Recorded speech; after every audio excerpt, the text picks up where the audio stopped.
ಮಾಡ್ತಾರೆ ಇವರು. ಫ್ರೆಶ್ ಎಣ್ಣೆ ಇರುತ್ತೆ. ಆರೋಗ್ಯ ತುಂಬಾ ಮುಖ್ಯ ಅಲ್ಲ ಇವಾಗಿನ ಟೈಮಲ್ಲಿ.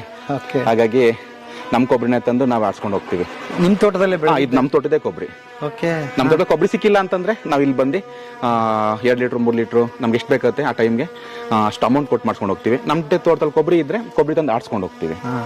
ಎಷ್ಟು ಹೇಳಿದ್ರು ಜನಗಳ ಹತ್ರ ಅವೇರ್ನೆಸ್ ಬರ್ತಾ ಇಲ್ಲ, ಏನ್ ಕಾರಣ ಅಂತೀರಿ? ಸರ್, ಆರೋಗ್ಯ ಕೆಟ್ಟ ಮೇಲೆ ಬುದ್ಧಿ ಬರುತ್ತೆ ಅಂತಾರಲ್ಲ, ಹಾಗೆ ಆರೋಗ್ಯ ಕೆಡವರೆಗೂ ಆ ತರ ಇರ್ತಾರೆ. ನಮ್ಗೆ ಆರೋಗ್ಯದ ಬಗ್ಗೆ ಕಾಳಜಿ ಇದೆ, ಹಾಗಾಗಿ ನಾವು ಕೊಬ್ಬರಿ ತಂದು ಆಡ್ಸ್ಕೊಂಡು ಹೋಗ್ತೀವಿ. ಹಂಗೆ ಅದಾಗವರಿಗೆ ಆಗಲ್ಲ ಅಂತ. ಹೌದು ಹೌದು. ನಮ್ ತಂದೆ ಸ್ವಲ್ಪ ಹುಷಾರಿಲ್ಲ, ಸ್ಟ್ರೋಕ್ ಆಗಿತ್ತು. ಅದು ಸ್ಟ್ರೋಕ್ಗೆಲ್ಲ ಗೊತ್ತಲ್ಲ ನಿಮಗೆ, ಕೊಲೆಸ್ಟ್ರಾಲ್. ಹಾಗಾಗಿ ನಾವು ಈಗ ಗೊತ್ತಾಗಿದೆ ನಮ್ ತಂದೆ ಆರೋಗ್ಯ ಕೂಡ ಮುಖ್ಯ, ಮತ್ತೆ ನನ್ನ ಮಗು ಆರೋಗ್ಯ ಕೂಡ ಮುಖ್ಯ ಅಲ್ಲ.